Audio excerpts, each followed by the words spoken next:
Do you know what's the most common thing in every middle grade book? Any idea? I couldn't tell you, but I bet you know. The parents disappear under mysterious circumstances. Oh, great. Right? Okay. Right? Like, it wouldn't be a Disney story that you've seen without the parents disappearing under mysterious. You got to have that. So that Okay, happens so in there book you one. go. Okay. And so now the kids are stuck, and they end up on an adventure because, of course, there's going to be adventure. Yeah. But their adventure is they have to make breakfast because it's really hard. And so the story starts out with just they're struggling to survive, kind of, in this thing where their parents have disappeared.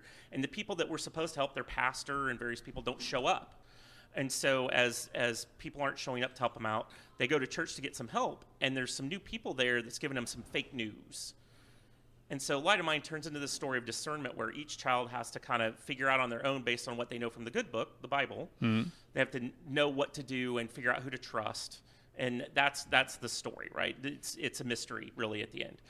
But it is middle grade, so there's a fantastic end, battle, all that kind of stuff. But I also very much don't believe that God is a cosmic vending machine. You don't just pray and everything works out. Uh-huh. And so the stories kind of have that edge to it there, that it's not a perfect happy ending every time. There are challenges that just don't turn out nice. And so you got Light of Mine. That's the first book in the series, and then you move through. There are another 4 more? Yeah. Okay. Mm-hmm. Yeah, so Still Small Voice is really, their uncle comes to says you're coming to Grandma's house, and the kids are like, but we feel like we should go save our parents, right? And so it's a book about their conscience. When the adults in their life are telling them to do something against their conscience, what do you do? Yeah. Right? That's a pretty important story these days, I think. Oh, absolutely. Yeah. And so then the next book, Fear No Evil, the children are lost and alone in a valley of darkness. Like, they get separated, they're stuck, and so they've got to pray for the courage to fear no evil. Now, what's particularly interesting about this book is I wrote this book by hand in a notebook and left it on an airplane. And I was devastated because I couldn't get it back. That sounds like the makings of a book. Yes. You could write the book about the book. It was horrible that I lost it. And so anyway, it delayed it. Like it delayed it so that it didn't get released till 2020. Well, what better book for children in 2020 was one about being lost and alone in a valley of darkness. I mean, that was 2020. Right. So God knows in His timing. Sure, right? Absolutely. And then Armor of God's kind of what you think. They're searching for the armor of God. They've got to go find it before the bad guys do and corrupt it. And it's a story about this figurative armor of God. And then finally, the 5th book is Wellspring of Life. Guard your heart because it's the wellspring of life. This one's near and dear to me for a couple of reasons. One is because of the underlying story. I don't want to give away spoilers to it, but if you read it, you'll get it. But I think the other part is our homeschool community is Wellspring Community. Like, that's our co-op name. And so it's named after them.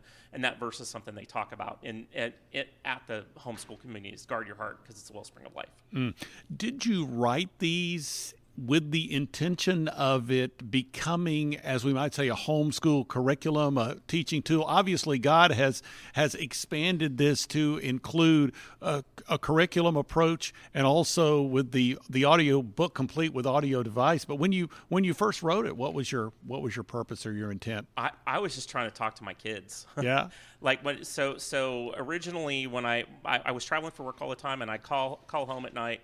And they go, "Daddy, what'd you do today?" And I was like, "I got nothing." I couldn't put together something they wanted to talk about. And so one night, one of them told me that Sparkle Frog did this or that, like their stuffed animal. And so I said, "And then what happened?" And then he said something else, and I said, "And then what happened?" And so with that going on, we started to have a conversation. Well, that worked for about a week. And then my child said, "No, Daddy, you tell me what happened." Oh, boy. So then I was kind of stuck. So I had to kind of in the mornings while my brain was fresh, I would jot little notes and I would come up with stuff. And so then over the series of about a year, it started to coalesce into a story. And then my daughter and others helped me with that.